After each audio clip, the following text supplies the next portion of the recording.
머물러 있지 아니하면 열매를 맺을 수 없다. 너희는 나를 떠나서는 아무것도 할 수 없다. 비행기가 아무리 날아올라도 우리가 비행기 안에 있어야만 하늘로 올라가는 것이에요. 내가 아무리 비행기는 날아올 수 있어, 그래 나는 보고 있어 믿어 하더라도 내가 비행기 안에 있지 않는다면 그것과 나는 아무런 관계가 없어요. 비행기에 올라가는 힘이 나와 무관한 것이죠.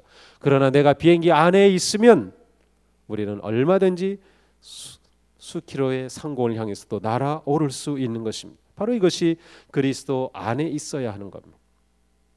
그리스도의 능력으로 살아가는 삶의 비밀은 그리스도 안에 거하는 것이다.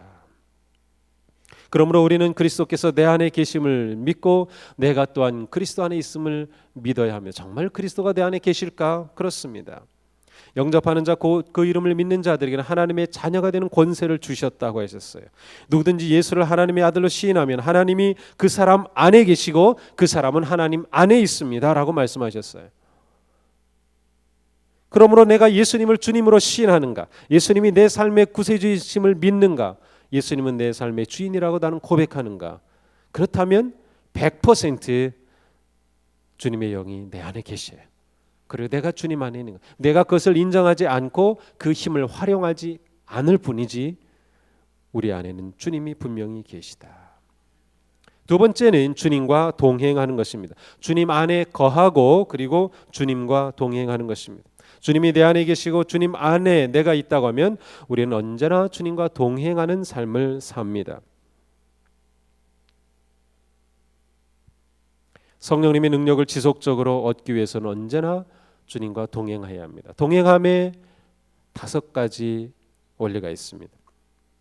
첫째로 하나님은 우리에게 놀라운 약속을 주셨다는 것입니다. 약속을 주셨다. 성경에는 우리에게 주신 수많은 약속들이 있습니다. 우리는 이 약속을 신뢰할 수 있고 믿을 수 있습니다. 민수기 23장이 말씀합니다. 하나님은 사람이 아니시다. 거짓말을 하지 아니하신다. 사람의 아들이 아니시니 변덕을 부리지도 아니하신다. 어찌 말씀하신 대로 하지 아니하시랴. 어찌 약속하신 것을 이루지 아니하시랴. 하나님께서 말씀을 통해 우리에게 주신 약속을 하나님은 100% 성취하시는 분이다. 우리는 약속을 믿을 수 있어요. 그래서 우리는 그 약속을 붙잡아야 주님과 동행하는 삶을 나아가게 되는 것입니다. 사도 바울은 고린도후서 1장에 말씀하죠. 하나님의 모든 약속은 그리스도 안에서 아멘 예가 됩니다. 그러므로 그리스도로 말미암아 우리는 아멘 하면서 하나님께 영광을 돌립니다. 하나님의 모든 약속은 그리스도 안에서 예가 된다, 성취된다. 하나님의 약속을 신뢰하는 것입니다. 두 번째로 우리는 하나님께서 우리를 향한 삶의 계획을 가지고 계시다는 것을 알아야 됩니다. 우리는 그냥 살아가는 것이 아니라 하나님의 계획 가운데 있는 존재입니다. 그래서 우리는 다른 인종이 되는 것입니다. 하나님의 계획 가운데 우리는 살아가는 것이다. 하나님은 예수 그리스도 안에서 우리를 향한 선한 뜻과 계획을 가지고 계시다. 너희를 두고 계획하고 있는 일들은 오직 나만이 알고 있다. 내가 너희를 두고 계획하고 있는 일들은 재앙이 아니라 번영이다. 너희에게 미래에 대한 희망을 주려는 것이다. 나 주의 말이다. 예레미야서 29장 11절입니다. 하나님은 우리를 복의 통로로 사용하실 계획을 가지고 계시다. 약속을 하셨고 계획을 가지고 계시다. 세 번째로 우리가 주님과 동행하려면 하나님께서 우리와 함께 하심을 신뢰해야 합니다. 모세는 이스라엘 백성들에게 선포하였습니다. 마음을 강하게 하고 용기를 내십시오. 그들 앞에서 두려워하지도 말고 무서워하지도 마십시오. 당신의 하나님이 당신들과 함께 가시면서 당신들을 떠나지도 버리지도 않으실 것입니다. 가나안을 향해 가는 이스라엘 백성들에게 하나님이 여러분과 함께 합니다. 이제 여러분들은 가나안으로 들어갈 텐데 하나님이 여러분과 함께 합니다 라고 하는 확신의 말씀을 주셨던 것이죠. 내가 너와 함께 있으니 두려워하지 말아라. 내가 너희 하나님이니 떨지 말아라. 내가 너를 강하게 하겠다. 내가 너를 도와주고 승리의 오른팔로 붙들어 주겠다. 우리와 함께 하심. 우리는 약속을 붙잡고 우리를 향한 계획을 신뢰하며 하나님께서 우리와 함께 하심을 믿습니다. 네 번째로 함께 하시는 하나님은 우리를 보호해 주십니다. 내가 비록 죽음의 그늘 골짜기로 다닐지라도 주님께서 나와 함께 하시고 주님의 막대기와 지팡이로 나를 보살펴 주시니 내게는 두려움이 없습니다. 내가 너를 속량하였으니 두려워하지 말아라. 내가 너를 지명하여 불렀으니 너는 나의 것이다. 네가 물 가운데로 건너갈 때에 내가 너와 함께하겠고 네가 강을 건널 때에도 물이 너를 침몰시키지 못할 것이다. 네가 불 속을 걸어가도 그을리지 않을 것이며 불꽃이 너를 태우지 못할 것이다. 나는 주 너의 하나님이다. 하나님께서 우리를 보호해 주신다. 그러므로 우리는 든든한 겁니다. 그래서 우리는 주님과 동행할 수 있는 것입니다. 마지막으로 하나님은 우리의 믿음의 길에 필요한 것을 공급하여 주십니다. 이스라엘 백성들을 40년간 광야에서 입히시고 먹이시고 옷이 헤어지지 않게 하신 하나님은 지금도 우리를 그렇게 사랑하시며 공급해 주십니다. 나의 하나님께서 자기의 풍성하심을 따라 그리스도 안에 있는 영광으로 여러분에게 필요한 모든 것을 채워 주실 것입니다. 빌립보 교회들의 축복하신 사도 바울의 말씀이에요. 우리는 주님과 동행할 때 이 5가지의 원리 따라서 동행하게 되는 것입니다.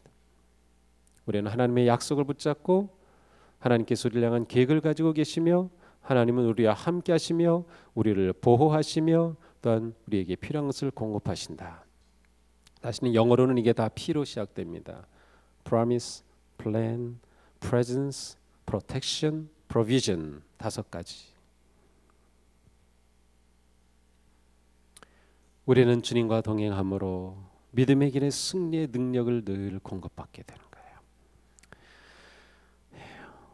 이 하특새를 새 이야기로 시작했는데 새 이야기로 끝냅니다. 신천옹이라는 새가 있습니다. 신천옹. 알바트로스라고 하는 새인데요. 독수리처럼 생겼는데 독수리과는 아닌데 또 다른 그 과가 있어요. 새 중에서 날개를 펼치면 3m에서 4m까지 퍼지는 새 중에 가장 큰 새입니다. 신천옹, 이게 한자 말인데 믿을 신, 하늘천, 노인 옹자예요. 하늘을 믿는 새라는 뜻입니다. 하늘을 믿는 새. 이름도 참 거룩한 기독교적인 이름이에요. 신천옹이라고 하는 새의 특징은 가장 높이 올라가는 새이고 가장 멀리 날아가는 새입니다. 히말라야도 넘습니다. 한 번 올라가면 3,200km 이상을 내리지 않고 그냥 날아갈 수 있는, 보통 8,000km를 이동하는 그런 새입니다. 이렇게 가장 큰 새가 어떻게 이렇게 먼 거리를 가장 높이 날 수 있을까요? 신천옹은 날아갈 때 자기 자신의 힘은 거의 사용하지 않습니다. 신천옹은 높은 그런 산 꼭대기에 있다가 바람이, 태풍 같은 강한 바람이 불면 그 바람에 자신을 던져요. 그럼 바람을 타고 쫙 하늘로 올라가요. 그러면 그 바람의 힘을 타고 내려갑니다. 그래서 실제로 신천옹이 날아갈 때 사용하는 힘은 100이 필요하다면 5% 정도밖에 사용하지 않습니다. 나머지는 바람의 힘을 타고 날아가는 겁니다. 남극에서 북극을 왔다 갔다 합니다. 우리의 삶은 성령의 바람을 타고 사는 삶이에요.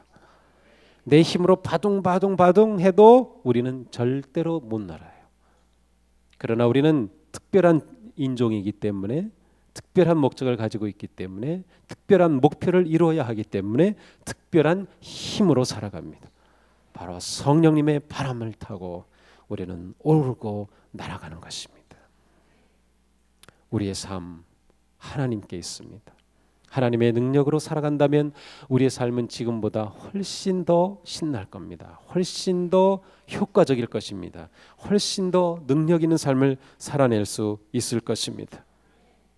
이것은 우리 모두 내 삶을 크게 그려보면서 큰 그림으로부터 시작해서 내가 살아가는 그리스도의 삶이 바로 이러한 것이구나. 이 그림을 보면서 우리의 구체적인 삶 속에서 주님의 능력으로 승리하는 복된 성도가 되시기를 주님의 이름으로 축복합니다. 기도하겠습니다.